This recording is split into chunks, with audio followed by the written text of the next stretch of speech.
In the Wild West, loyalty was everything. It was the glue that held gangs together and the code that lawmen lived and died by.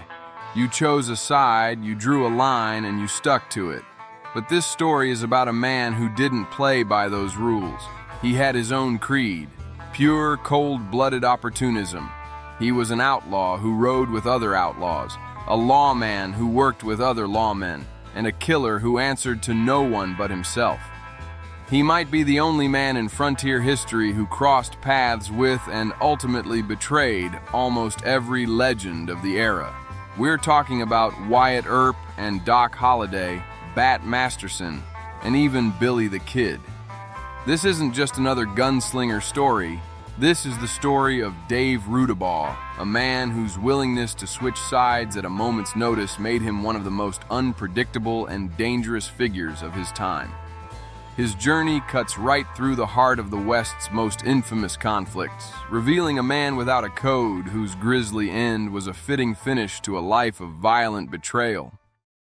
It's February 18th, 1886, in a dusty cantina in Parral, Mexico. A card game is turning ugly. The man at the center of it all is accused of cheating. He doesn't argue. He doesn't hesitate. His pistol barks, 2 men fall dead, and another is left wounded. He walks out into the night, but his horse is gone. In a fatal mistake, he goes back into the saloon, only to be met with a hail of gunfire that ends his life.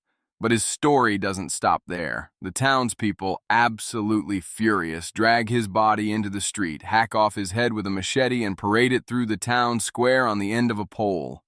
It was a grotesque warning to any other outsiders. How does a man become so hated, so despised, that his death becomes a public spectacle? The answer is in a career built on double-crossing every single person who ever trusted him. Born in Illinois in 1854, David Rudabaugh's early life wasn't anything special. After his father was killed in the Civil War, his family just drifted around. By the 1870s, Dave had found his calling out in the lawless territories of the West, starting with what many outlaws did, rustling cattle and petty theft. But he was ambitious. He quickly formed his own gang, known as the Trio, and started aiming for bigger scores. Their ambition, however, was bigger than their skill. In January 1878, Rudabaugh's crew tried to rob their first train near Kinsley, Kansas. It was a total disaster. A posse was on their trail almost immediately, and it wasn't just some local sheriff. It was led by the famed Bat Masterson himself. Rudabaugh was captured, and this is where we see his true colors for the first time. Facing a long stretch in prison, he didn't think twice. He turned on his partners, informing on every single member of the gang in exchange for his own freedom. While his friends went to prison, Dave Rudabaugh walked away free. He had learned a valuable lesson. Loyalty was for suckers. Survival was for men like him. This is likely where he earned the nickname Dirty Dave. And while some have romanticized it, suggesting he just didn't like to bathe, the truth is probably much grittier. He was dirty because he played dirty. He was a man whose word meant nothing and whose only allegiance was to himself. That reputation would follow him everywhere, defining his life and sealing his infamous legacy. Now a free man, but with a target on his back in Kansas, Rudabaugh drifted south looking for new places to exploit. He didn't just rob people, he went after the symbols of progress. He and his gang hit a Santa Fe Railroad construction camp, a bold move that got the attention of some very serious lawmen. And the man they sent to hunt him down was none other than Wyatt Earp. Earp, a deputy U.S. Marshal at the time, chased Rudabaugh for over 400 miles, a relentless pursuit that led him into Texas. That chase famously brought Earp to Fort Griffin. While asking around for Rudabaugh, he was pointed toward a cranky, card-playing dentist with a bad cough and a deadly reputation, John Henry Doc Holliday. This chance meeting, sparked by the hunt for Dave Rudabaugh, was the beginning of one of the most legendary friendships in American history. Holliday, who'd played cards with Rudabaugh, gave Earp the intel he needed, suggesting Dave had probably headed back to Kansas. Earp passed this on to Bat Masterson, which helped lead to Rudabaugh's capture after that failed train robbery. So now Rudabaugh had made an enemy of Wyatt Earp. And what did he do next? Flee? Lay low? No, in a move that makes absolutely no sense. He decided to pretend to be a lawman himself. He showed up in the boomtown of Las Vegas, New Mexico, a place boiling over with corruption.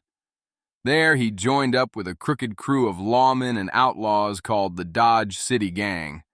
This gang basically ran the town, using their badges to cover up their crimes.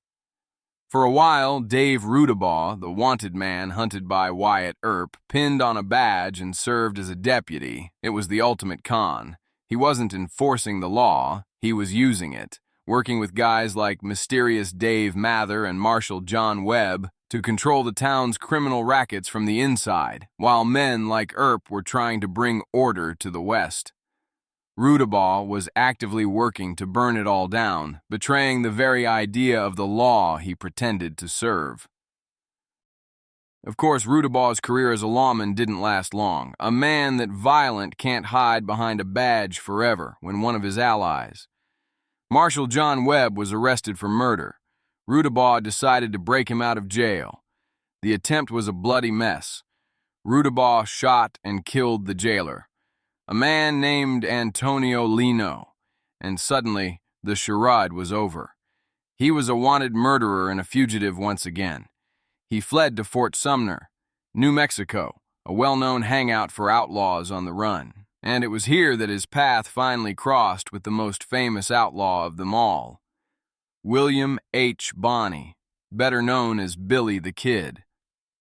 After the bloody Lincoln County War, Billy's gang was looking for new blood, and a man with Rudabaugh's reputation and zero morals was a perfect fit for the next 8 months.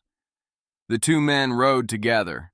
It was a partnership of two truly volatile personalities. While Billy the Kid was a notorious killer, he was also known to be charismatic and loyal to his friends. Rudabaugh was the opposite, cold, menacing, and completely self-serving. There's a legend that Dave Rudabaugh was the only man Billy the Kid ever truly feared. We'll never know if that's literally true, but it tells you everything you need to know about the kind of presence Rudabaugh had. He wasn't just another gun in the gang, he was a coiled snake, and even someone like Billy the Kid knew to watch his back around him. Their time together was running out, though. Sheriff Pat Garrett was closing in. In December 1880, Garrett's posse cornered the gang at a remote stone house at a place called Stinking Springs. After a tense siege, surrounded and with nowhere to go, Billy the Kid, Dave Rudabaugh, and the rest of the gang surrendered. Rudabaugh was sentenced to 99 years for robbery and death by hanging for the murder of the jailer. It looked like his luck had finally run out. But Dave Rudabaugh had one last betrayal in him. While Billy the Kid was sent to Lincoln to await his own fate, Rudabaugh was held in the Las Vegas jail. There, he and a few other prisoners managed to dig their way through the stone wall of the jail over several nights. They broke free and scattered, leaving the law empty-handed once again. Rudabaugh had cheated death, leaving his most famous partner, Billy the Kid, to face his own fate alone. Dave Rudabaugh's story is a raw reminder that the Wild West wasn't just about heroes and villains. It was also about the cold, calculating survivors who played both sides. If you find these forgotten histories as fascinating as we do, make sure you subscribe to the channel and ring that notification bell. There are countless stories buried in the dust of the Old West, and we're here to dig them up. Let us know in the comments, who do you think was the most dangerous opportunist of the American West? After breaking out of the Las Vegas jail, Dave Rudabaugh knew New Mexico was a closed chapter. Pat Garrett was a living legend. Wyatt Earp had his number, and he'd left a trail of betrayal that put him at the top of every lawman's list. Some stories say he fled to Arizona and briefly joined the Clanton gang in their fight against the Earps, maybe even taking part in the violence after the gunfight at the OK Corral. It's not confirmed, but it sounds exactly like him. Find the biggest fight around and see what's in it for you. Ultimately, though, the heat was just too much. Like a lot of outlaws, Rudabaugh saw his only real chance for survival south of the border. He disappeared into Mexico. For a few years it worked. He went back to his old life, rustling and working as a cowboy, drifting through the small towns of Chihuahua.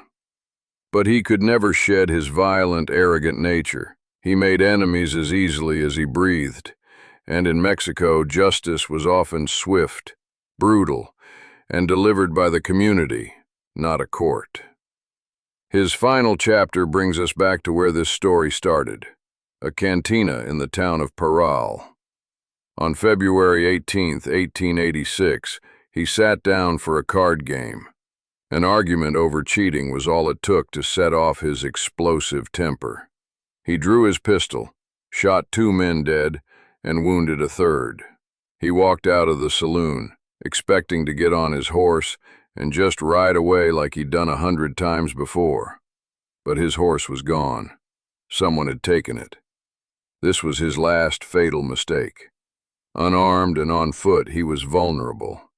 Realizing his options were gone, he made the strange decision to go back inside the cantina. He was immediately jumped by the enraged locals. A volley of shots rang out, and Dave Rudabaugh, the man who outsmarted Bat Masterson, was hunted by Wyatt Earp and rode with Billy the Kid, fell dead on the saloon floor. But death wasn't enough for the people of Parral. They wanted to make an example of him. They dragged his body into the town square, and with a machete, they cut his head from his body. For days, Rudabaugh's head was stuck on a pole, a ghastly trophy for the whole town to see. It was a horrific, savage end, and maybe the only fitting conclusion for a man who lived with such complete contempt for everyone else. Dave Rudabaugh's legacy isn't one of a rebel or a hero.